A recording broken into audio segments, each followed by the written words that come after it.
कहानी की शुरुआत होती है एक आदमी से जिसका नाम था फ्रैंक मार्टिन। वो गाड़ी चलाता था, मगर वो कोई आम ड्राइवर नहीं था। फ्रैंक पहले स्पेशल फोर्सेस में सोल्जर था, लेकिन अब वो एक ट्रांसपोर्टर का काम करता है। उसका काम था हर तरह के पैकेजेस डिलीवर करना बिना कोई सवाल पूछे। मगर उसके काम में उसके कुछ उसूल थे जो वो कभी नहीं तोड़ता। सबसे पहला नियम था, डील में कोई बदलाव नहीं होगा। एक बार जो बात हो गई तो उसको बदला नहीं जा सकता। दूसरा नियम था, कोई अपना नाम नहीं बताएगा, न वो उनको अपना नाम बताएगा और न उनसे उनका नाम पूछेगा। तीसरा नियम था, पैकेज कभी खोलकर नहीं देखना, चाहे कुछ भी हो जाए। फ्रैंक अपने नियमों को बहुत सीरियसली लेता था और उसकी यही नियम कभी कभी उसे बड़ी मुसीबत में डाल देते हैं। एक दिन फ्रैंक अपनी एक डिलीवरी करने के लिए जाता है। वो इंतजार कर रहा था और अपनी घड़ी देख रहा था, एक बैंक के सामने अपनी गाड़ी रोककर। वो अंदर इंतजार कर रहा था जबकि एक गैंग बैंक के अंदर लूट कर रही थी और फ्रैंक उनका पिकअप ड्राइवर था। वो उनको वहां से पुलिस से बचाकर ले जाने के लिए आया था। उसी वक्त 4 गैंग मेंबर्स उसकी गाड़ी में आकर बैठ जाते हैं और फ्रैंक से जाने को कहते हैं। मगर फ्रैंक एक बटन दबाता है जिससे गाड़ी की नंबर प्लेट पलटकर बदल जाती है। गैंग लीडर ने फ्रैंक से कहा कि वो किसका इंतजार कर रहा है, पुलिस के आने से पहले उन्हें वहां से निकलना होगा। मगर फ्रैंक ने उन सबको कहा कि वो गाड़ी नहीं चलाएगा। और फिर उसने समझाया कि डील करते वक्त उन्हें 3 लोगों की ट्रांसपोर्ट करने की बात हुई थी, मगर अब उसकी गाड़ी में 4 लोग बैठे हैं। क्योंकि ये डील में नहीं था और ये उसके नियम के खिलाफ था, इसलिए वो अपना नियम तोड़ नहीं सकता। तभी गैंग मेंबर्स ने उनको कहा कि अगर वो गाड़ी नहीं चलाएगा तो वो लोग उसे मार देंगे। फ्रैंक बहुत शांत था और उनको बताया कि गाड़ी सिर्फ एक पासवर्ड से चलती है। अगर वो उनको मार देंगे तो वो चाहे जितनी कोशिश कर लें, गाड़ी वहां से कहीं नहीं जाएगी। तभी गैंग लीडर ने फ्रैंक को बहुत सारे पैसे देने का लालच दिया वहां से निकलने के लिए, मगर फ्रैंक ने मना कर दिया और वो अपने फैसले पर डटा रहा। आखिरकार गैंग लीडर ने तंग आकर अपने ही एक आदमी को गोली मार दी ताकि वो 4 से 3 हो जाए और उस आदमी को रोड पर फेंक कर वहां छोड़ दिया। और फ्रैंक गाड़ी चलाने के लिए मान गया और वहां से निकलने लगा। मगर तभी पुलिस भी वहां पर पहुंच गई और उनका पीछा करने लगी। मगर फ्रैंक बहुत ज्यादा होशियार ड्राइवर था। पुलिस ने गाड़ी को घेर लिया, मगर फ्रैंक अच्छी तरह से गाड़ी चला रहा था और एक लंबे और खतरनाक रेस के बाद आखिरकार फ्रैंक ने खुद को पुलिस से बचा लिया। जिसके बाद फ्रैंक ने गैंग मेंबर्स को उनकी जगह पर पहुंचा दिया और गैंग लीडर उससे इतना खुश हुआ कि जितने पैसों की डील हुई थी उससे थोड़े ज्यादा पैसे फ्रैंक को देता है। और उसने ये भी कहा कि उसके पास एक और डिलीवरी है किसी खास जगह पर करने के लिए। मगर फ्रैंक ने वो पैसे लौटा दिए जो उसने ज्यादा दिए थे और कहा कि वो अपनी डील कभी नहीं बदलता। जिसके बाद फ्रैंक गाड़ी में बैठ गया और जल्दी से वहां से निकल गया। तभी फ्रैंक ने गाड़ी का नंबर पलटकर वापस असली वाला नंबर लगा दिया और वहां से चला गया। जैसे ही वो घर पहुंचा, उसने अपनी गाड़ी की सही से सफाई की ताकि उसे कोई पहचान ना पाए। कुछ देर के बाद जब फ्रैंक ने न्यूज़ देखी तो उसे पता चला कि उन 3 गैंग मेंबर्स को पुलिस ने अरेस्ट कर लिया था बैंक लूटने के लिए। फ्रैंक उनको देखकर बिल्कुल भी हैरान नहीं हुआ। जब फ्रैंक न्यूज़ देख रहा था उसी वक्त दरवाजे पर किसी ने दस्तक दी। जब उसने दरवाज़ा खोला तो उसे पता चला कि उसका पड़ोसी इंस्पेक्टर टारकोनी उससे मिलने आया था। वो एक पुलिस ऑफिसर था, मगर फ्रैंक को जानता था और उसको फ्रैंक पर शक हो रहा था क्योंकि फ्रैंक हमेशा चुप रहता है और उसकी गाड़ी हमेशा एकदम साफ सुथरी रहती है। टारकोनी ने फ्रैंक को बताया, आज बैंक की रॉबरी में एक गाड़ी का इस्तेमाल हुआ है जो बिल्कुल फ्रैंक की गाड़ी जैसी दिखती है। वही गाड़ी 3 लोगों को ट्रांसपोर्ट करने के लिए आई थी, जो 3 लोग बैंक लूट कर गए थे। और उसने ये भी कहा कि पुलिस के पास उस गाड़ी का नंबर प्लेट की फोटोज है और वो चाहता है कि वो फ्रैंक की गाड़ी की नंबर प्लेट चेक करे, कहीं ये वो गाड़ी तो नहीं। जिसके बाद फ्रैंक ने शांत रहते हुए टारकोनी को अपनी गाड़ी की नंबर प्लेट दिखाई। गाड़ी देखने के बाद टारकोनी को भरोसा हो गया कि ये वो गाड़ी नहीं थी जिसे वो ढूंढ रहा था। उसने फ्रैंक से माफी मांगी और कहा वो बाद में उसके साथ कॉफी पीने आएगा। और उसी वक्त फ्रैंक को किसी की कॉल आई और उस आदमी ने फ्रैंक से एक डिलीवरी डील करने को कहा। जिसके बाद कुछ देर बाद फ्रैंक उस आदमी से मिलने गया जिसने उसे एक पैकेज को एक जगह पर पहुंचाने के लिए फ्रैंक से डील करने की कोशिश की। तभी फ्रैंक ने अपने काम के 3 नियम बताए और कहा कि इसके बिना वो काम नहीं करता। वो आदमी फ्रैंक के सारे नियम मान गया और फ्रैंक से डील कर ली। अगले दिन फ्रैंक अपना पैकेज लेने के लिए उसके पास पहुंचा। जिस आदमी ने फ्रैंक को काम दिया था उसने फ्रैंक की गाड़ी में अपना पैकेज रखवा दिया और वहां से चला गया। मगर फ्रैंक ने पैकेज खोलकर नहीं देखा क्योंकि ये उसके नियम के खिलाफ है। फ्रैंक गाड़ी में बैठा और पैकेज डिलीवर करने के लिए निकल पड़ा। अचानक उसकी गाड़ी का टायर पंक्चर हो गया और फ्रैंक को गाड़ी से उतरकर दूसरा टायर लगवाना पड़ा। मगर जैसे ही उसने गाड़ी की डिग्गी खोली तो वो अचानक से चौंक गया क्योंकि उस पैकेज के अंदर कोई इंसान था। मगर तब भी फ्रैंक ने पैकेज खोलकर नहीं देखा क्योंकि इससे उसका नियम टूट जाता। उसने जल्दी से अपनी गाड़ी का टायर बदला और फिर से मंजिल की तरफ निकल पड़ा। कुछ देर चलने के बाद फ्रैंक एक दुकान पर कुछ खाने के लिए रुक गया और खाते वक्त वो उस पैकेज के अंदर बंद इंसान के बारे में सोचना बंद नहीं कर पा रहा था। इसलिए फ्रैंक ने कुछ जूस खरीदे और पहली बार अपना नियम तोड़कर पैकेज खोलने का फैसला कर लिया। जब उसने पैकेज खोला तो अंदर एक लड़की थी जिसका नाम लाई था, जिसको बांध दिया था डिलीवर करने के लिए। फ्रैंक ने उसके मुंह पर लगी हुई टेप में एक छोटा सा सुराग बनाया और उसको जूस पिलाने की कोशिश करने लगा।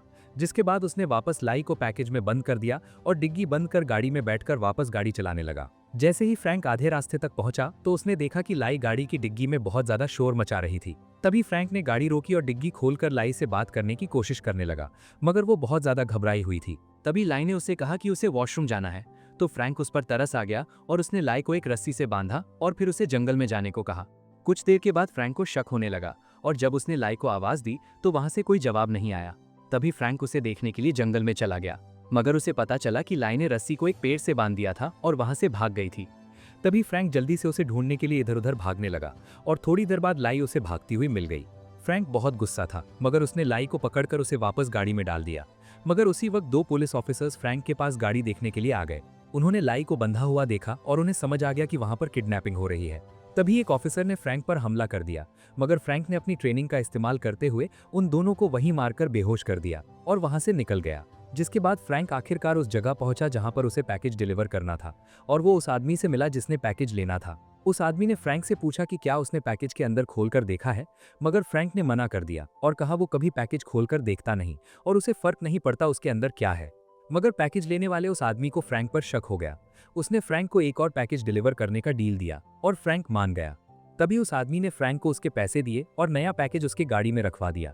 जिसके बाद फ्रैंक वहां से निकल गया। कुछ देर गाड़ी चलाने के बाद फ्रैंक एक जगह खाना खाने के लिए रुक गया और उसने कुछ देर के लिए आराम करने का फैसला कर लिया। मगर जैसे ही वो वापस गाड़ी में बैठने के लिए आ रहा था, तभी अचानक गाड़ी के अंदर ब्लास्ट हुआ और पूरी गाड़ी बर्बाद हो गई।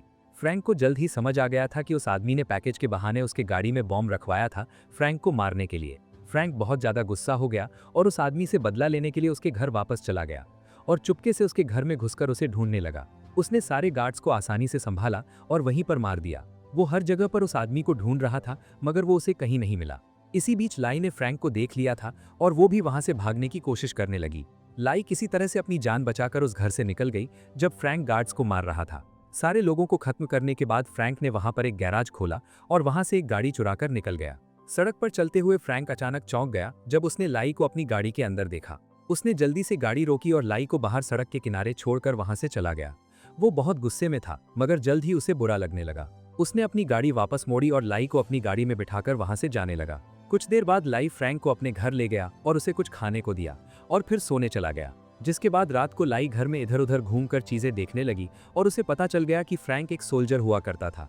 जिसके बाद उसे फ्रैंक पर और भी भरोसा होने लगा। इसी बीच दूसरी तरफ वो गैंग लीडर जिसका नाम डैरेन बेटेंकोर्ट था और वही आदमी जिसने फ्रैंक को मारने की कोशिश की थी, वो अपने एक जख्मी आदमी से पूछ रहा था कि वहां पर क्या हुआ था।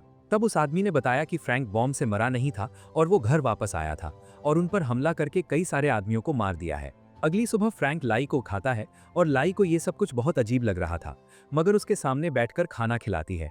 उसी वक्त अचानक फ्रैंक का पड़ोसी इंस्पेक्टर टारकोनी उससे मिलने के लिए वहां आ गया। टारकोनी ने जब लाई को फ्रैंक के घर में देखा तो हैरान होकर उससे पूछा कि वो कौन है। फ्रैंक ने जल्दी से झूठ बोलकर सब संभाल लिया और उसको बताया कि लाई उसके घर में काम करने वाली नई मेड है, क्योंकि वो अकेला रहता है और घर साफ करने के लिए उसे किसी की जरूरत थी। तभी टारकोनी ने उससे पूछा कि उसकी गाड़ी बाहर क्यों नहीं है। तभी फ्रैंक ने उसे जवाब दिया और कहा कि उसकी गाड़ी चोरी हो गई है और वो पुलिस के पास रिपोर्ट लिखने के लिए जाने वाला था। तभी टारकोनी ने फ्रैंक को बताया कि उसकी गाड़ी कल एक रेस्टोरेंट के सामने ब्लास्ट में बर्बाद हो गई है।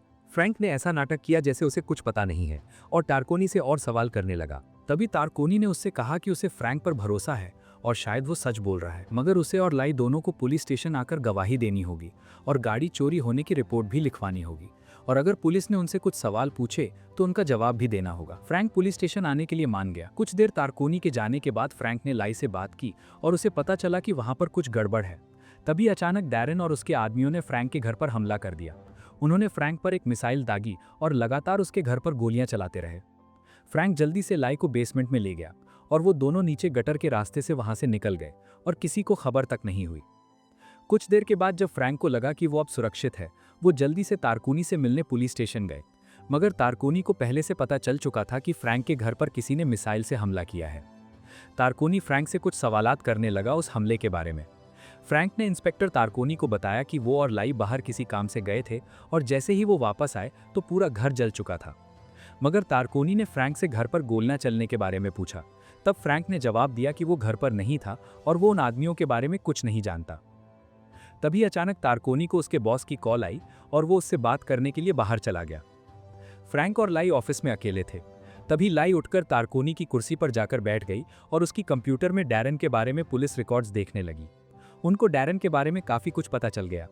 जैसे ही तारकोनी वापस आया तो उसे कुछ पता नहीं चला कि वहां क्या हुआ था, मगर बाद में जब उसने अपना कंप्यूटर खोला तो उसे पता चला कि फ्रैंक ने उसका कंप्यूटर इस्तेमाल किया था और डैरन नाम के एक आदमी के बारे में जानकारी निकालने की कोशिश की थी। बाद में लाई ने फ्रैंक से डैरन को ढूंढने में उसकी मदद करने का कहा, मगर फ्रैंक ने पहले ही मना कर दिया। तभी लाई ने फ्रैंक को एक बात बताई कि कुछ कंटेनर्स में 400 लड़कियों को दूसरे देश समुंदर के रास्ते से भेजा जा रहा है, जिनको कई जगहों से किडनैप किया गया है, और अगर वो एक बार उस देश से निकल गए तो उन लड़कियों को गुलाम बना दिया जाएगा।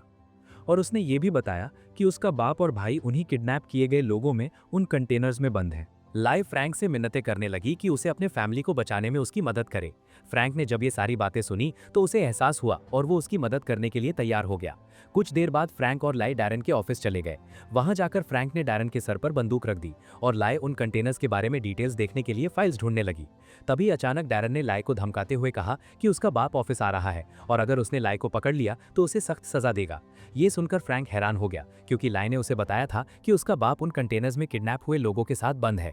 तभी डैरन ने फ्रैंक को बताया कि लाई ने उसे झूठ कहा है और अचानक लाई ने अपनी बंदूक फ्रैंक पर तानी। उसी वक्त क्वाय नाम का एक आदमी वहां पर आया और वो लाई का बाप था और वही डैरन का पार्टनर था ह्यूमन ट्रैफिकिंग के बिजनेस में। क्वाय ने लाई को समझाया और उसे अपनी बंदूक नीचे करने को कहा।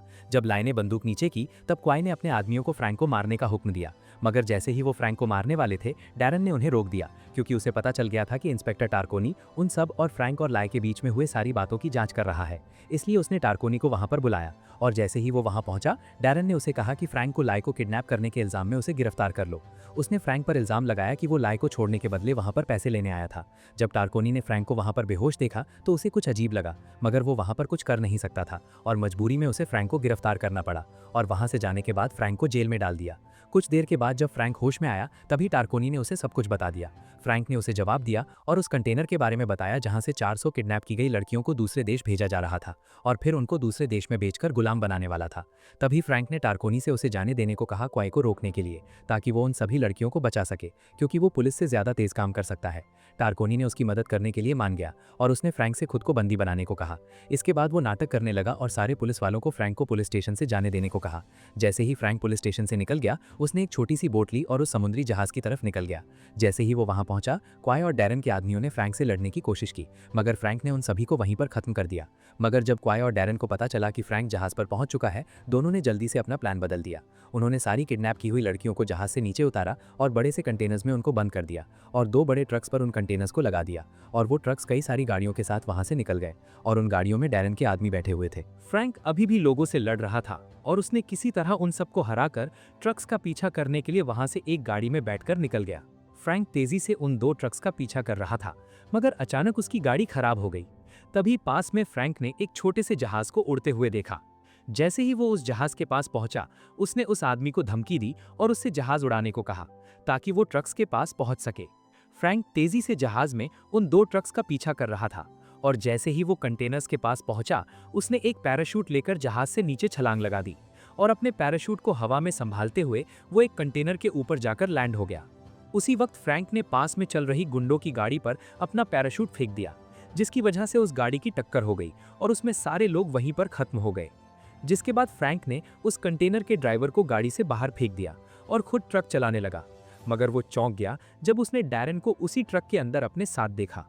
तभी दोनों लड़ने लगे और कुछ देर की लड़ाई के बाद दोनों एक दूसरे पर वार कर रहे थे, मगर आखिरकार फ्रैंक ने डैरन को मार दिया।